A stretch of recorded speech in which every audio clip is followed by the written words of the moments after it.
Hello and welcome to this, the fourth online MK3D. Usually we do these shows monthly at the BFI South Bank, but for as long as the BFI South Bank is closed, we're going to continue to do them in this virtual online fashion. It's a packed show tonight with four big guests. Coming up, I'll be talking to Simon Pegg about his ongoing role in the Mission Impossible franchise, playing it straight in the mystery thriller Inheritance, and his love of the films of Lucio Fulci and the Coen brothers. Comedian Shazia Mirza will be picking her guilty pleasures. Director Salvador Simo talks about Buñuel in The Labyrinth of the Turtles, now available on BFI Player.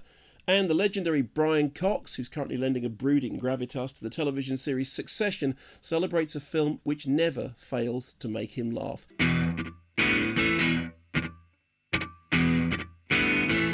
But before that, I always start the MK3D shows with questions from the audience. Obviously, we're not in the same room together, but questions have come in through the Kermode on Film Patreon page. This is a question that came in from Barry Birchall. Hi, Mark. With Steven Spielberg making a remake of West Side Story, I just wanted to know what your reaction would be if they ever decided to do a remake of The Exorcist. And if they did, which director and actor working at the moment would you get to replace, if they ever could, Max von Sydow and William Friedkin? Thanks again, Barry. Now, this is an interesting question. I have been asked it before.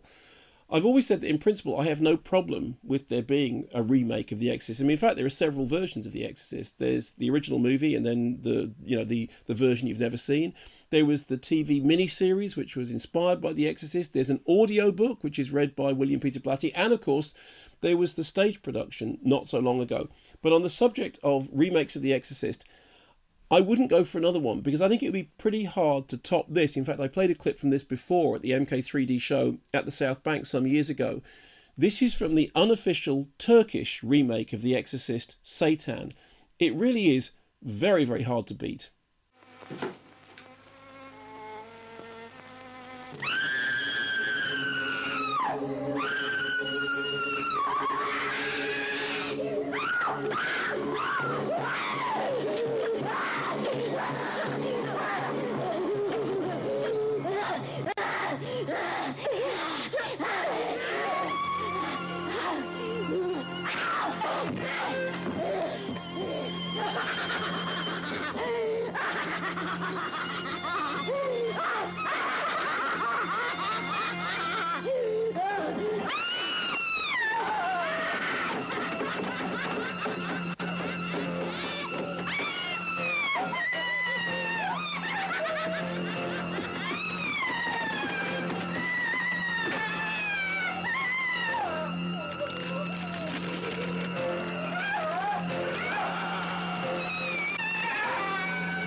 Here's another question. This is from Daniel Heskett.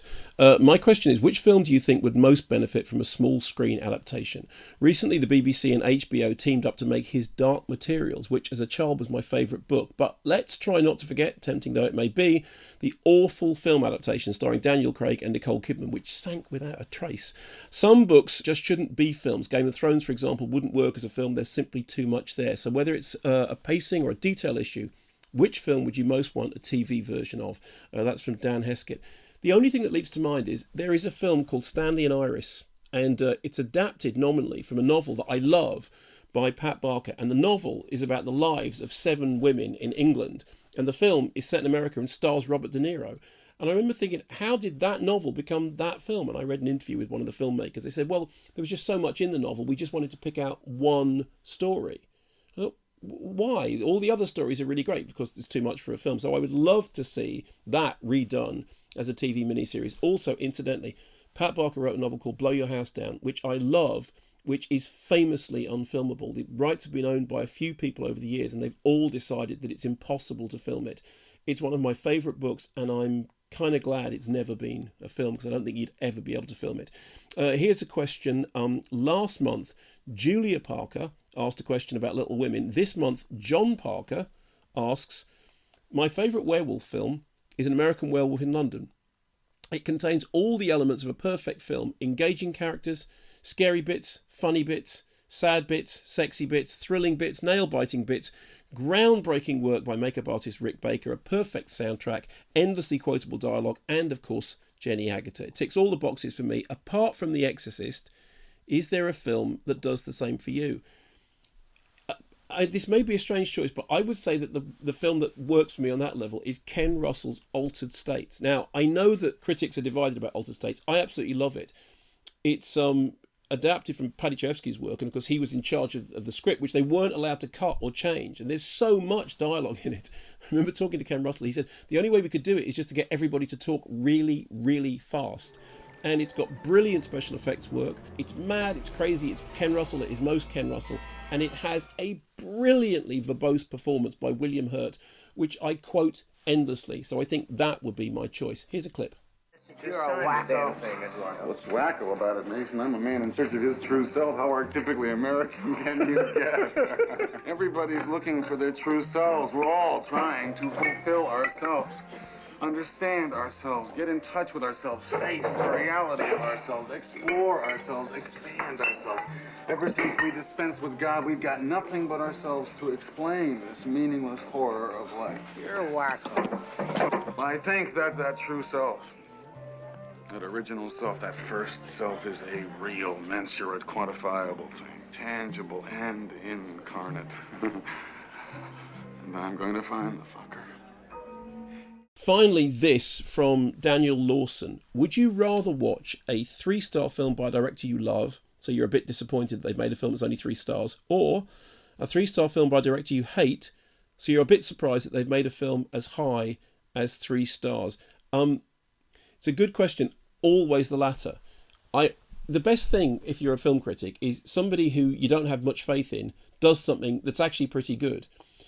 There comes a point when I've said everything I have to say about Michael Bay, and if Michael Bay made a great movie, I'd be delighted and thrilled, same way as I was when Guy Ritchie did Sherlock Holmes, and suddenly it was like, okay, great, Guy Ritchie's made a film I like. It's always better to watch somebody who you didn't have any expectation of surprising you, even if they only surprise you with a 3-star film, than it is watching a movie by somebody you absolutely love and going, yeah, it's only 3 stars. Also, incidentally, although I know that I'm part of this evil system, stars are evil.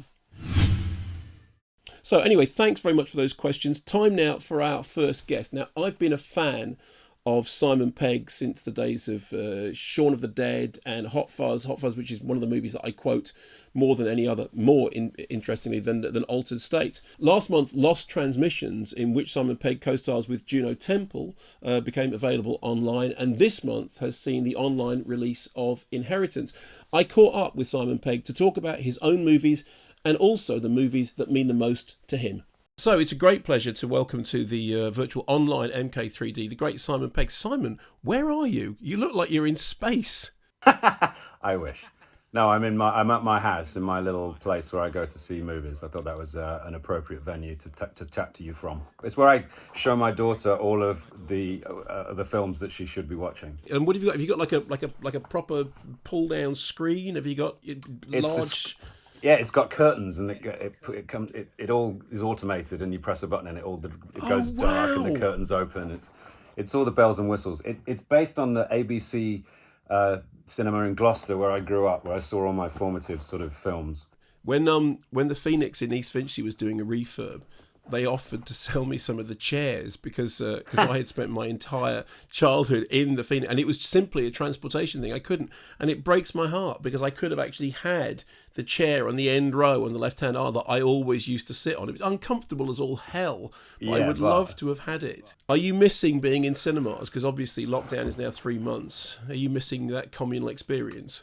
Yeah, I think that's the key thing that people tend to overlook when they talk about the importance of theatrical cinema. It's not about seeing it on a big screen. That big screen is just there to accommodate the fact that you're going to watch it with a whole group of people you don't know, and that's a sort of a really important function of cinema as a viewing experience. And I miss that for sure, because it's when, at its best, in a full theatre when everyone's into it, it's just the best. Do you have any idea about how soon you might be getting back? What's your feeling from within the industry? In terms of exhibition, I don't know. I go back to work on the 7th of September filming.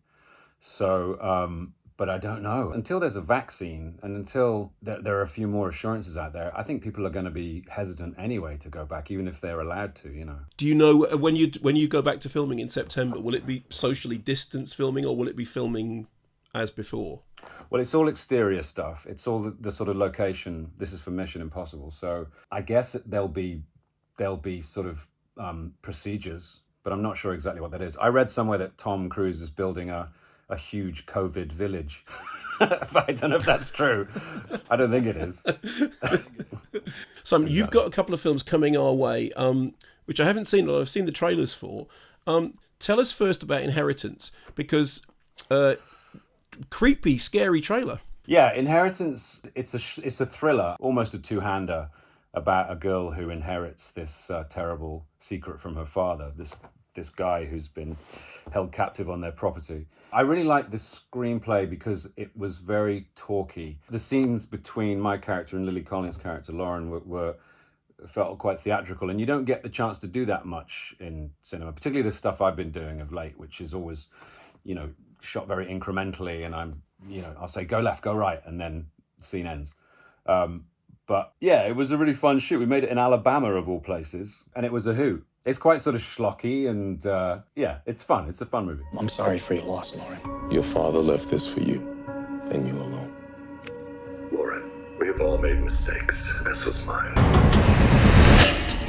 The truth must stay buried.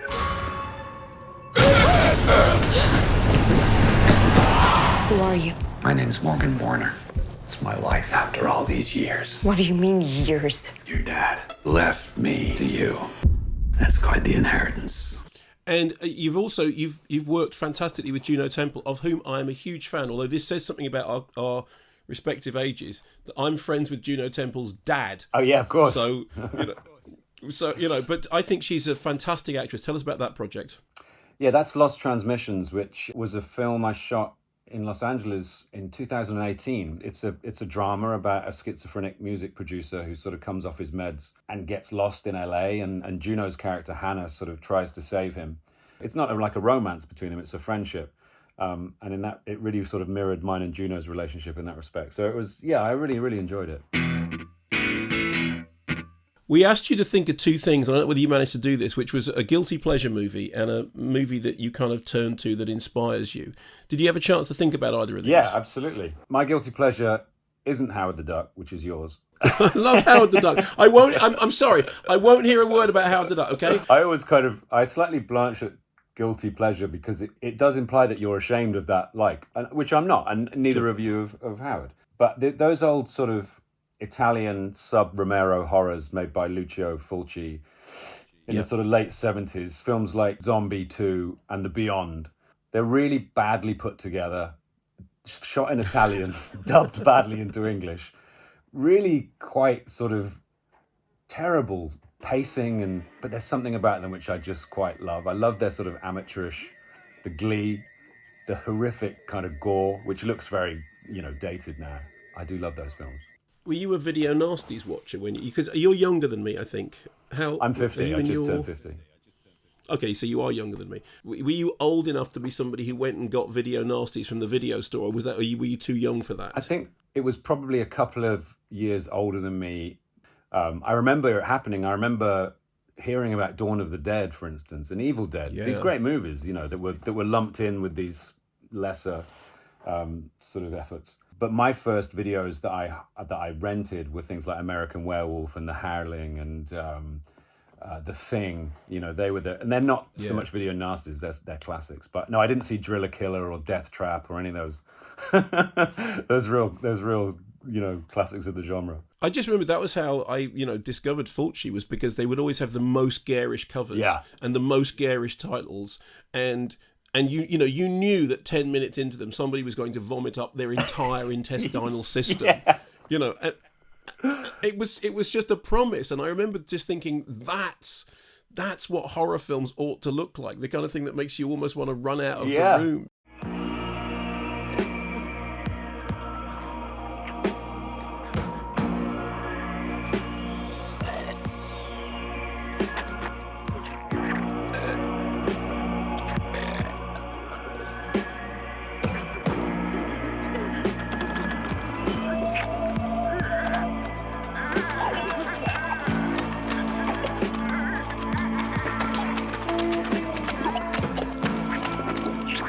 I remember reading about that very scene in my Encyclopedia of Horror, which I had as a kid, and it had pictures of some of these films in, and they were this rare kind of terrifying prospect of these films where somebody would like have their eye impaled on a splinter or throw up their guts like that, you know. And I remember the description of Dawn of the Dead was a shopping mall which becomes awash with blood, and that sentence made me think, I've got to see this movie. But the difference is that with the Romeros and with Dawn of the Dead, you know, there is an awful lot of thematic substance. With the Fulcis, with the zombie flesh eaters, it is a matter of, I want to see the spike of wood stick through somebody's eye. And then they'd release cut versions when the spike didn't, and you go, no, that's why we tuned I've been in here for an hour. That's right, I've been here for a whole hour. Yeah. I need to see the spike going into somebody's eye. It's so true, and it feels to me like it's a kind of misunderstanding of what made Romero's work great. It's like somebody saw it and thought, oh, okay, it's about this, and it's not about that. It's about Romero's work is far more sort of, you know, nutritious, I think, intellectually, but Fulci was just like, no, it's all about guts and eyeballs, and which is fine. Yeah, I mean, I think when you look at Shaun of the Dead, it's Romero. Oh, totally, yeah.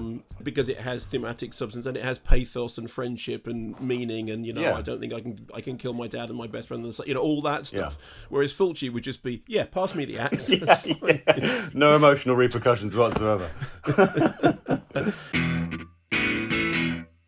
Okay, that's a great choice. What about the movie that inspires you, the movie that you go back to? Rather than sort of the obvious ones, which would have informed me as a youngster, I'd say Raising Arizona, the Coen brothers, which I saw as a student, and it really kind of educated me in terms of how a comedy film can be so much more than just a script. It can be the way that the camera moves. It can be, I think for me and Edgar actually, our sort of understanding of foreshadowing and paying off and you know, having reflections in the dialogue and in the imagery. It's a real masterclass in comedy filmmaking, and I think for me, just one of the best films ever. It's up there in my top 5 for sure. That's because of Nicolas Cage and Holly Hunter's performances, which are just unbelievably pitched, you know, beyond any kind of restraint, but it works so well. All of them, you know, Frances McDormand, everybody in that film is just on a very heightened level, which is hilarious. But also the Coens having that little, I think they were having a little kind of shot off with Raimi at the time of who can, but there's a shot in Raising Arizona where the camera goes up over the car and then into the window, into Mrs. Arizona's mouth. And then in Evil Dead 2, Sam Raimi made the camera go through the back window of the car as a kind of like, right, I'm going to go one better. Yeah, all that sort of exuberance. It's just a brilliant film, I think. I love the fact that that Raimi and the Coens come out of the same creative swamp, that they were very much kind of, you know, of a piece.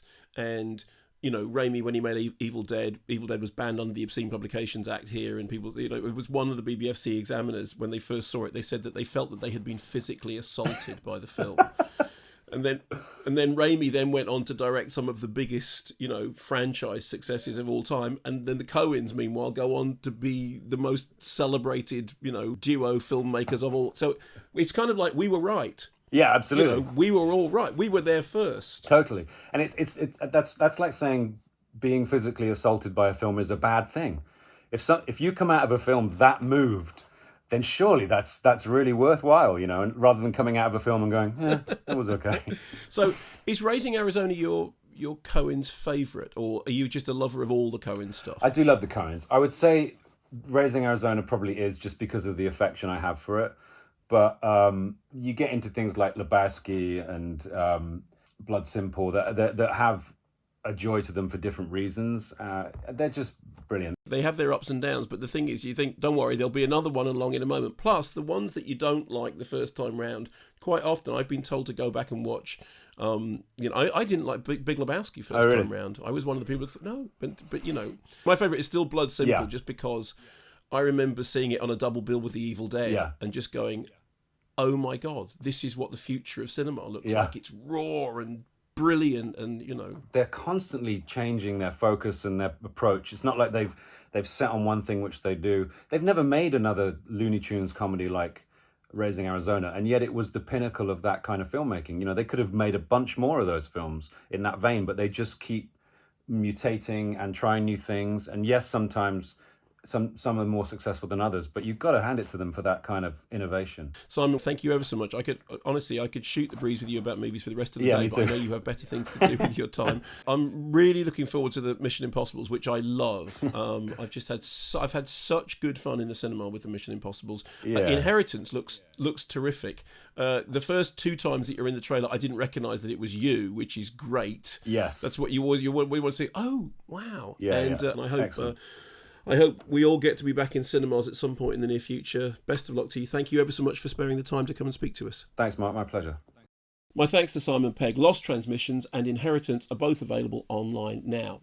Now, if you go to BFI Player, there's a really intriguing movie available there called Buñuel in the Labyrinth of the Turtles. It's an animated feature about Buñuel making his pseudo-documentary Las Urdes in the early 1930s, Land Without Bread, which is a very strange and often disturbing film about one of the poorest regions in Spain. Buñuel in the Labyrinth of the Turtles is adapted from a graphic novel by Fermín Solís, and it's directed by Salvador Simo, who joined us live from Spain.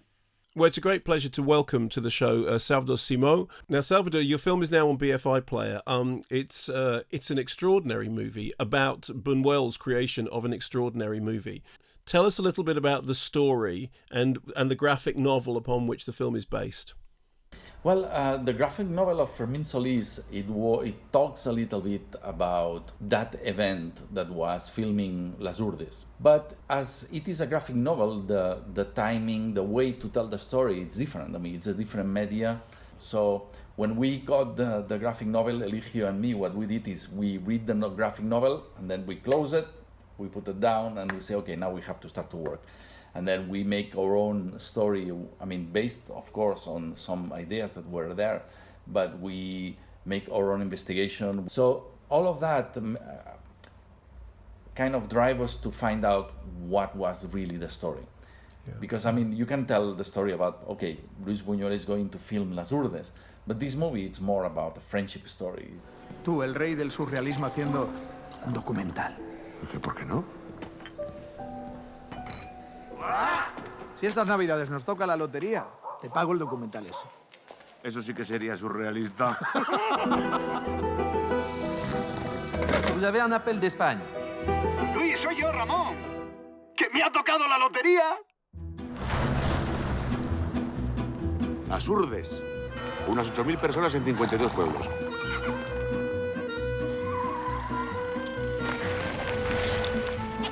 Nosotros iremos a las Urdes Altas, que es la zona más pobre.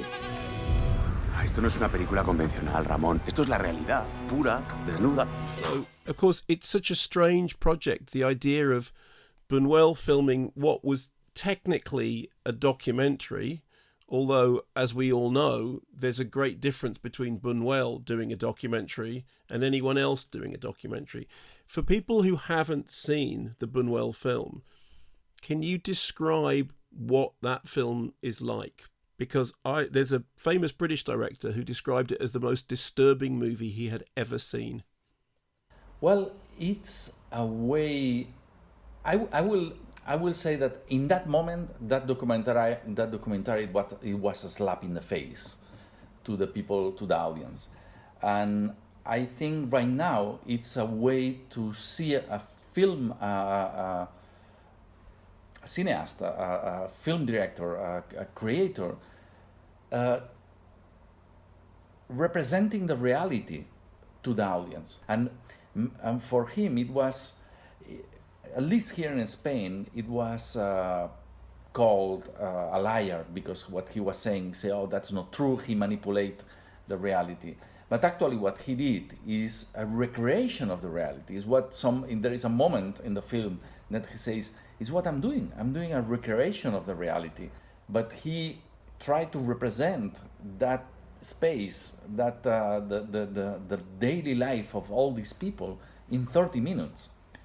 And he tried to change the world with that film. And that was his intention, to show that at 300 kilometers from the capital of Spain, Madrid, there was this place where people were actually hunger and dying from uncountless sickness.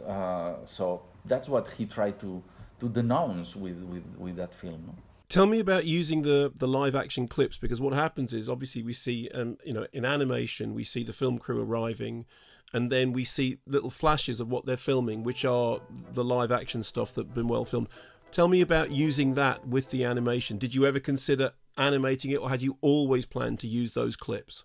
Well, that was an early decision. I mean, that we did at the beginning with the producer Manuel Cristobal, because we thought that we had this material, that it was gold, and it was no better way to represent what was happening than the same images that Buñuel recorded in 1932. So every time the characters that are filming this documentary, they look through the camera, we see the images that Buñuel recorded.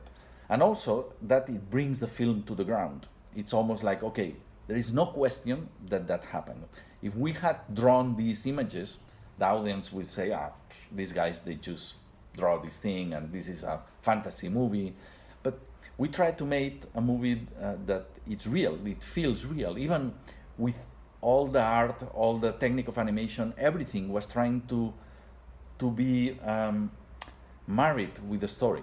And then that it leave us space to go up with the movie to other places with the dreams and his imagination. And the story keeps real because it has a good anchor points that are these parts of the documentary of Buñuel. One of the things that happens during that story is the tension between Buñuel and the good man, who says to him, look, you're being cruel, the donkey is suffering. There is a lot of cruelty involved in what Buñuel is filming. Do you agree? It was 1930, the beginning of the last, it's almost 100 years ago. The society, it was different.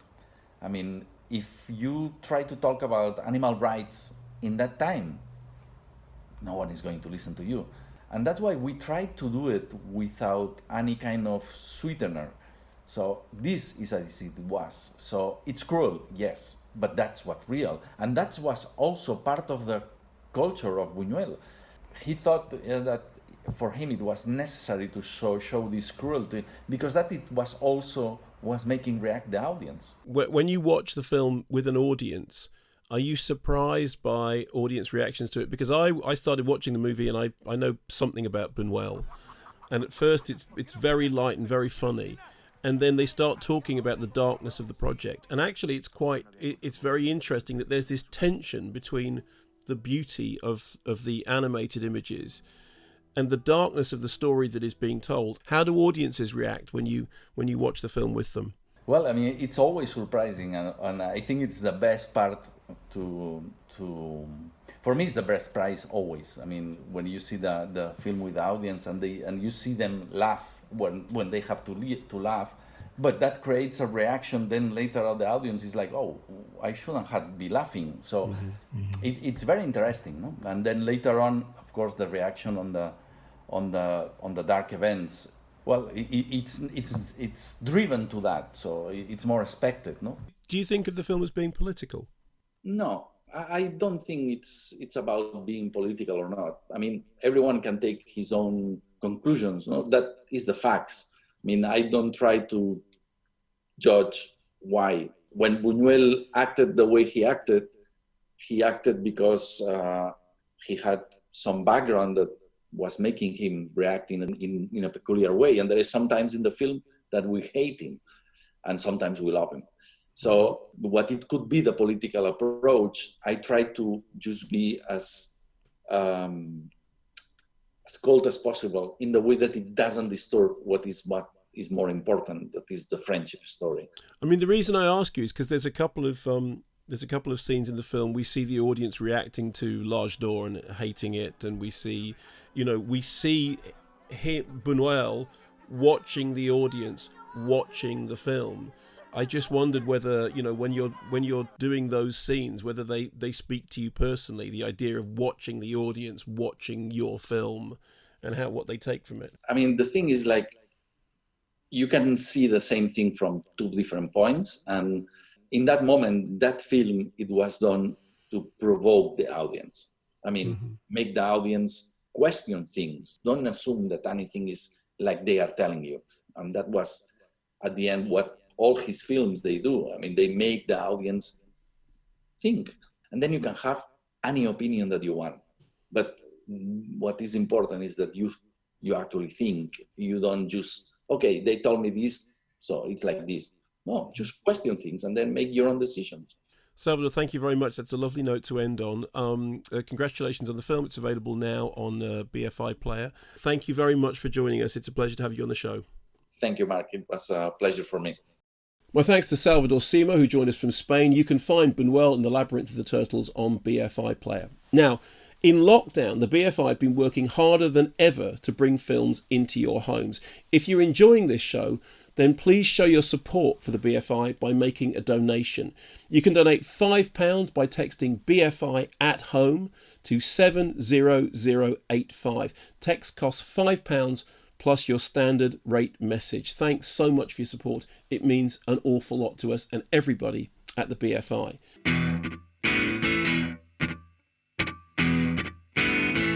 Now, since we were last together at MK3D, as you'll probably know, we lost the great composer Ennio Morricone. Morricone had the most extraordinary back catalogue, and if you're a regular listener to my Scala Radio film music show, which is every Saturday between 1 o'clock and 3 o'clock, you'll know that we've been playing loads and loads of Morricone tunes. We're getting loads of requests from listeners and trying to pick out some of the finest work from his extraordinary catalogue.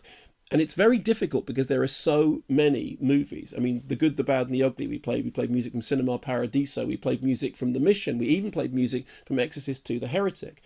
Now, during his extraordinary career, Morricone only won one competitive Oscar for scoring Quentin Tarantino's Hateful Eight, which is amazing when you look back at the back catalogue of work.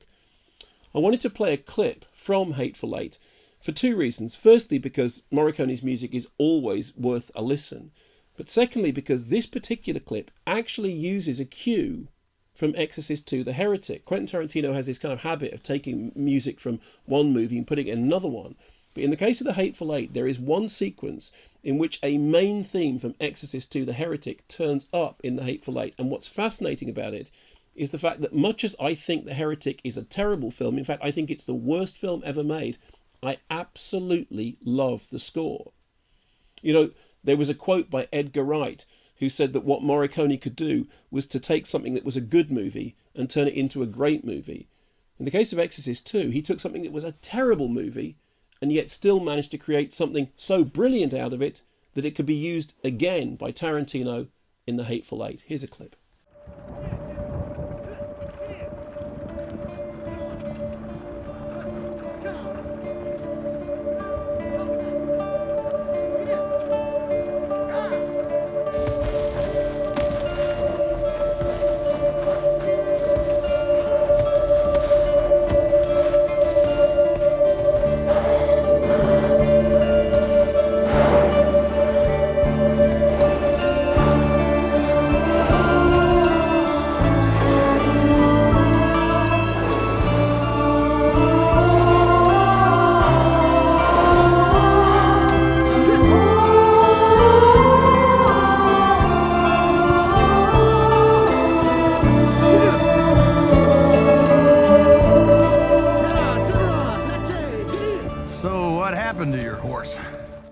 The music of the great Ennio Morricone. Now, obviously we're halfway through the year, and pretty much every summer I like to look back on my favourite and least favourite films of the year so far. I'll be doing 2 special Kermode on Film podcasts in the coming weeks of my favourite and least favourite films. Please let me know your suggestions. What are the films that have stood out for you? What are the films that have let you down? I'll also be looking forward to the films that I'm most hotly anticipating, one of which, I'll tell you, this isn't a spoiler because I've already tweeted how much I liked it, is a brilliant film called Saint Maud, which is a remarkable feature debut from writer-director Rose Glass with a mesmerising central performance by Morfydd Clark. Watching it, I was put in mind of that brilliant drama Requiem starring Sandra Huller, which those of you who are old enough to remember, Sandra Huller won a Kermode Award for her astonishing performance in Requiem. And whilst I was watching St. Maud, I was really put in mind of that film. It's a remarkable piece of work. I don't know when it's coming out at the moment, because obviously everything is still pretty chaotic, but it's really well worth looking forward to. Time now for my next guest, and it gives me great pleasure to welcome to this online MK3D Shazia Mirza, comedian, actor and writer. Over the past few months, she was due to be touring with her one-woman show Coconut, but obviously that had to be cancelled during the COVID-19 lockdown. But she hasn't been idle, far from it. During lockdown, she produced an animated short called Gorillas in the Mist, and she filmed herself to produce a BBC masterclass on comedy writing and finding humour in the time of COVID-19. I asked Shazia to pick her own guilty pleasures, and she came up with some really surprising choices. So, welcome to MK3D. Obviously, we usually do these live at the BFI South Bank, but under current circumstances, everything is done from home. Now, where are you? You have a fantastic backdrop. Where are you at the moment? Where do we find you? I'm at my parents' house in Birmingham. Everybody in Birmingham has this wallpaper. It is the law. If any house in Birmingham has black wallpaper with red flowers, only at your parents' house, nowhere else. Now, this show is nominally a film show, and we asked you to think about some of the movies that were important to you. And can you tell me about the first time you went to the cinema? The first time that I remember going to the cinema, I was about 7 or 8 years old, and my dad took me and my brothers to watch Jungle Book, because that was the biggest movie at the time. All the kids at school were watching Jungle Book. I'd had read books about it. I'd seen loads of cartoons on TV, and I just thought, I've got to watch Jungle Book. I loved all the characters in it. Mowgli. I had a picture of Mowgli by my bed after I'd watched it in the cinema. I really thought that Mowgli was real. Did you go and see the, in inverted commas, live action version that came out a few years ago, in which it was a real boy, although everything else was CG? Did you go and do that, or did you just keep the memory precious? No, I will always think of Jungle Book as that animation that I saw as a kid. And I don't think it will ever be as good, because when you're a kid and you go to the cinema for the first time, you're transported to a different world. And that was my reality. That's how I'll always see it. And I don't want it to be ruined in a way, because I loved it so much. Now, we asked you to choose a couple of movies that we refer to here as guilty pleasures, although I do understand that there's no such thing as a guilty pleasure. There's just a pleasure or not. And you went for a couple of very surprising choices. So tell me what the first of your choices was. The first one is Bitter Moon by Roman Polanski. It's a 1992 film. And I don't tell many people this, but I can't stop watching it. I've watched it maybe about 50 times. I watch it at least once a year. I find it absolutely fascinating and awful. It's an awful film. The women in it are portrayed horrifically, badly, needy, desperate, pathetic characters. And I can't bear to watch it, but I can't stop watching it. So why do you keep going back to it? I think it's fascinating. I think Roman Polanski's portrayal of women in this film is really fascinating. It says a lot about, I think, how he views women, or he thinks that this is how women are or should be. And in this film, it's awful how Mimi, the main character, is treated by Oscar, her husband. I mean, at the beginning of the film, this guy, Oscar, he's a failed writer. He can't get any books published. He's clearly unhappy in his life. You know, he sees this girl, Mimi, on a bus. She's young, she's beautiful. You know, he's sexually attracted to her. There's a scene where they're having breakfast and they have an argument, and she throws milk at him, a carton of milk at him. Yeah. And he grabs her by the hair and slaps her across the face 3 or 4 times, and she lands on the floor. And you see his violence and hatred towards her.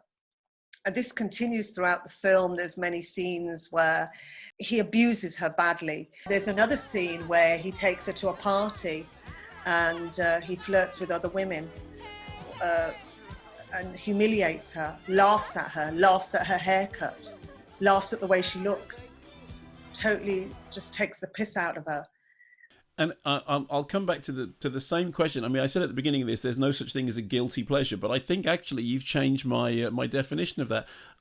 What are you getting out of watching it over and over again? Because when you're describing it, it just sounds like a catalogue of woe. I confess, I haven't seen Bitter Moon since it came out, and nothing has ever made me think, I really want to go back and watch it again.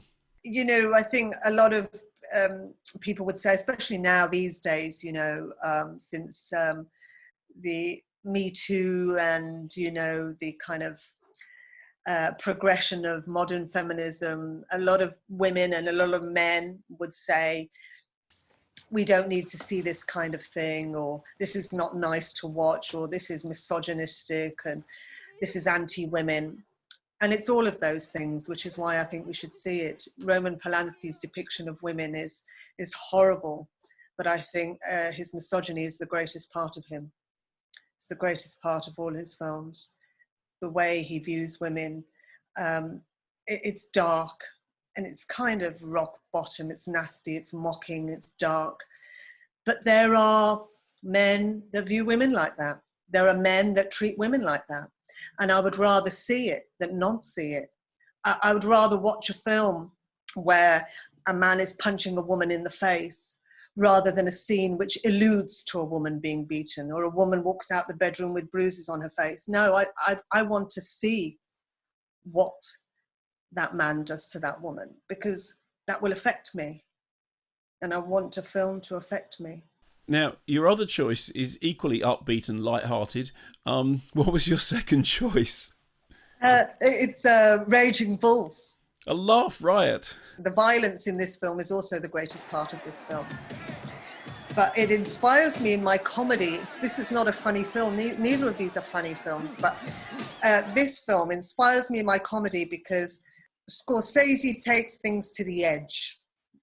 He takes things right to the edge here. Whether you like it or not, this is what he wants to show. This is what he wants to say. This is how he wants to portray his characters. There's no redeemable characteristics about Jake LaMotta, the main character in this, De Niro. There is nothing likable about him. There is nothing nice about him. And it's relentless from the beginning.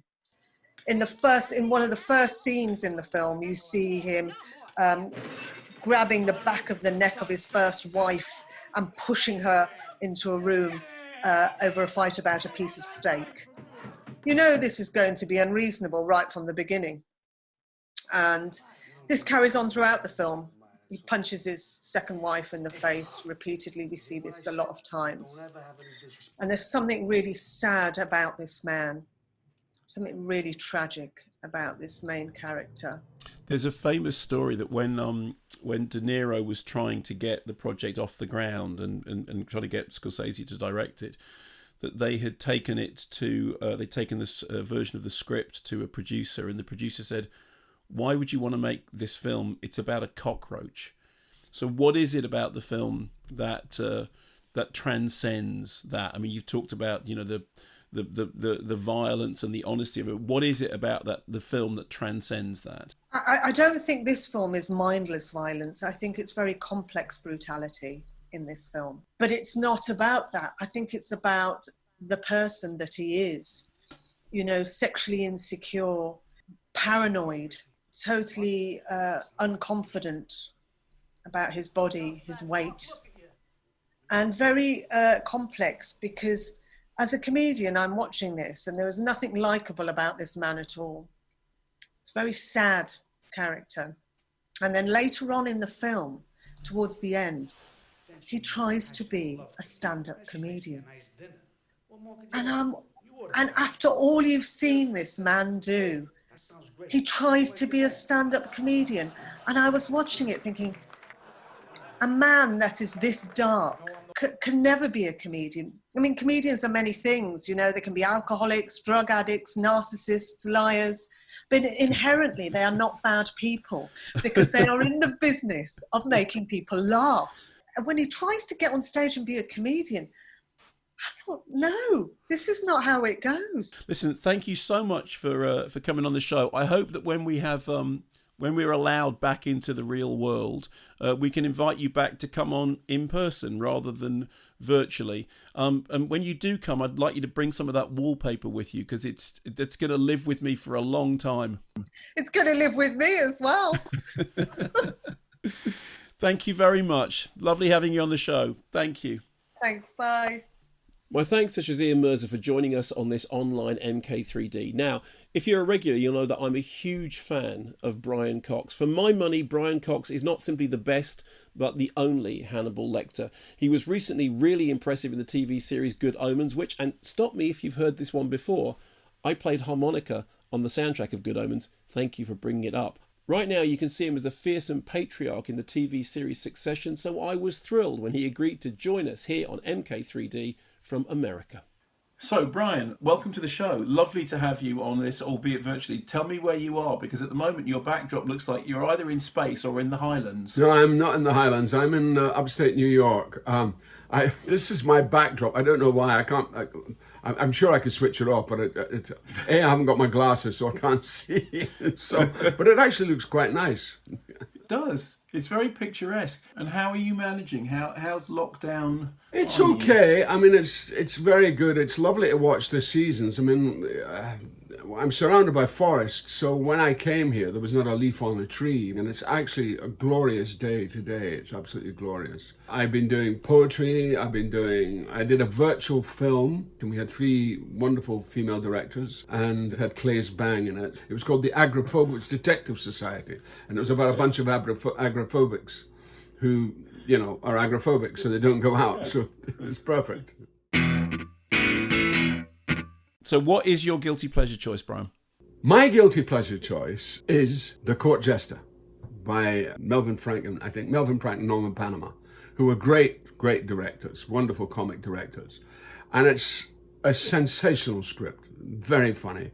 And Danny Kaye, I just love Danny Kaye. And in this film, you see him at his best. You see him in all his range, as a dancer, as a comic, as a singer, and also nice songs. And his wife, Sylvia Fine, wrote the lyrics for a lot of his songs. I think it's Sammy Cahn who actually writes the music in this. It's a joyous film, and it's a film that I put on whenever I'm feeling low and I want a good laugh. I always put on The Court Jester. And then I realized the other day that, my dad died at the beginning of 1955, and I was a sad wee boy for a long time. Yeah. And this film came out in 1955. So I think that this may have been the first film that I suddenly enjoyed again after the death of my father. So you have a sort of a restorative memory of it. You have an experience of it as being a film that restored your spirit. Yeah, absolutely. Absolutely. It's just a delight. It's just a delightful film. And there's great performances like Cecil Parker as King Roderick. I just love Cecil Parker. He makes me laugh. Danny, of course, Glynis Johns, Basil Rathbone doing Basil Rathbone. I remember seeing it when I was a kid, but I must have seen it on television. But for anyone who hasn't seen it, what's the basic setup of The Court Jester? Well, the basic setup is it's set at a sort of fictitious time. There's this usurping king called Roderick, and there's this infant who is the real heir to the throne. And the child has a little flower as a birthmark on his bottom. So when everybody gives obeisance to the child, Danny Kaye always bears his bottom like that, the nappy or the diaper, and he goes, and everybody bows, Your Majesty. The plot is that they're trying to smuggle the child across this particular area. But on the way, they meet this character called Giacomo, who is about to be the king's jester. Glynis knocks him out and says, you can pretend to be Giacomo. But then she gets taken and they get separated. So he has to go, and there's a song that he has to sing, which is, I can't do it.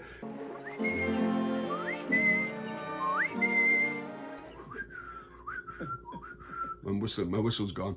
Then the guy who's the contact, who's called Fergus, Basil Rathbone, gets in between him, and it's mistaken identity. So he thinks, oh, these are the guys I've got to deal with, not the real guy. And they think, oh, this is the jester, who's actually an assassin as well, which he doesn't know about. So it all goes from there. And then there's Angela Lansbury, who plays the king's daughter and takes it. And then there's wonderful, wonderful Mildred Natwood. And she plays Griselda, who eventually hypnotizes Danny to fence. So, and that happens on the snap of her fingers. So he fences, and if anybody snaps a finger, he loses control, and then snaps back and he's back. And of course, there's a lot of this quick fire and wonderful, wonderful Panama Frank. I mean, they're just amazing. And the dialogue is very, very funny. And then we have the famous scene. There's the pellet with the poisons and the vessel with the pestle, and the chalice with the palace is the brood. It is true. The vessel with the pestle. Yes, but you don't want the vessel with the pestle. You want the chalice from the palace. I don't want the vessel with the pestle. I want the chalice from the what? The chalice from the palace. It's a little crystal chalice with the figure of a palace. Does the chalice from the palace have the pellet with the poison? No, the pellet with the poisons and the vessel with the pestle. Oh, the pestle with the vessel. The vessel with the pestle. What about the palace from the chalice? Not the palace from the chalice from the palace. Where's the pellet with the poison? In the vessel with the pestle. Don't you see? The pellet with the poison's in the vessel with the pestle. The chalice from the palace has the brew. It is true. So easy, I can say it. Well, then you fight him. And he's got to memorize all this. In the meantime, lightning strikes his armor, and his armor becomes magnetic. So while he's doing this, his bits of metal are flying off him. And it's just a joy. It's an absolute joy of a movie. I don't think, Brian, that I have ever seen somebody enjoy describing a movie as much as the joy that you just had. In fact, I almost think that I enjoyed listening to you describe the film more than actually watching the film. One of the things that people forget about it is that it was a flop when it opened. I mean, it cost something like $4 million and it took $2 million. And now it's on the National Registry. Now it is kind of accepted as a classic. But when it first opened, it was very, very expensive. And it failed at the box office.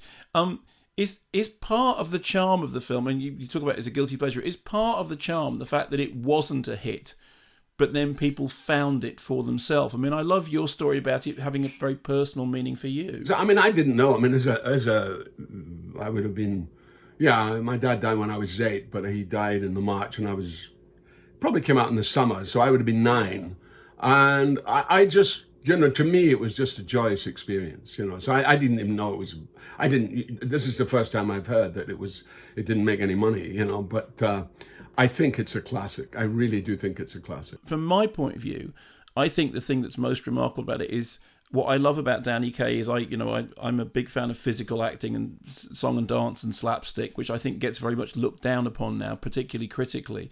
And actually, it is an extraordinary performance. It's a physical performance. It's a musical performance. It's, it's the full range. Yeah, and it's also, it's surprisingly full of bathos, because of he doesn't feel that he's up to much as a person. Have you seen it regularly? Is it something that you just kind of go back to time and Well, again? I saw it the other night. I watched it again, and I watched it with my wife, and it was just compulsive.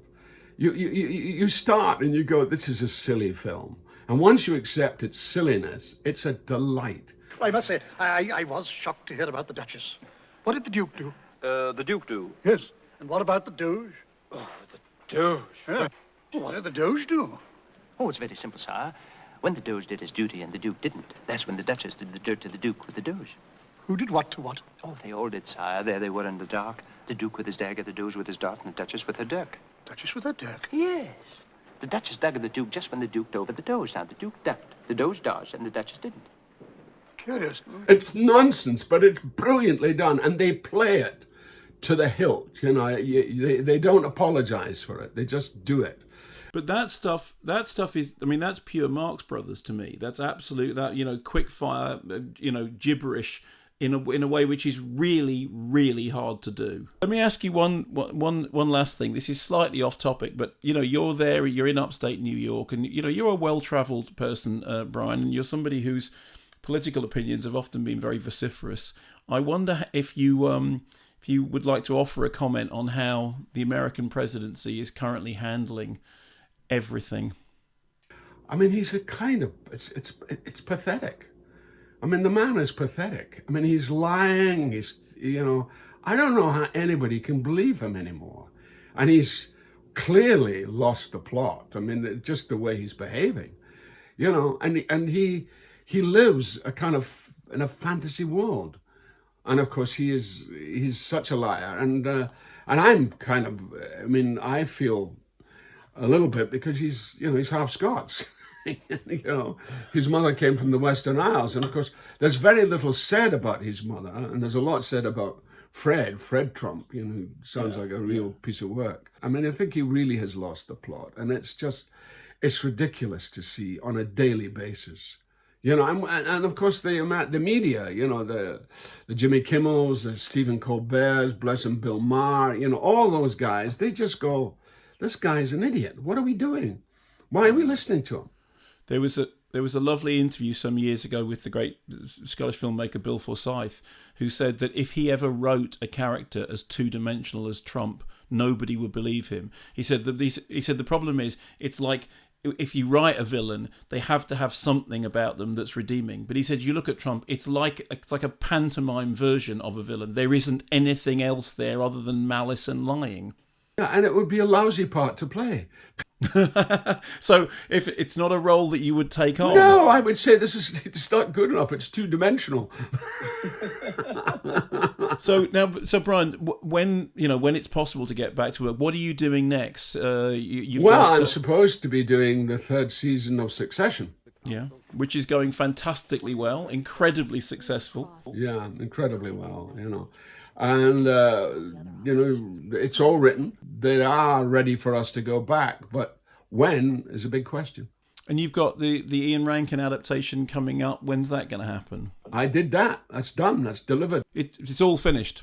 Yeah, it was just it was a little piece of, it's called Detention. It's Rebus in lockdown, and how he's dealing with it, and not very well. It is astonishing, Brian, how productive not just how productive you are now, but how productive you have managed to be. Every time I meet you, there's been 15 things that you did since the last time we spoke. And if anything, you just said in lockdown, you're busier than you've ever been before.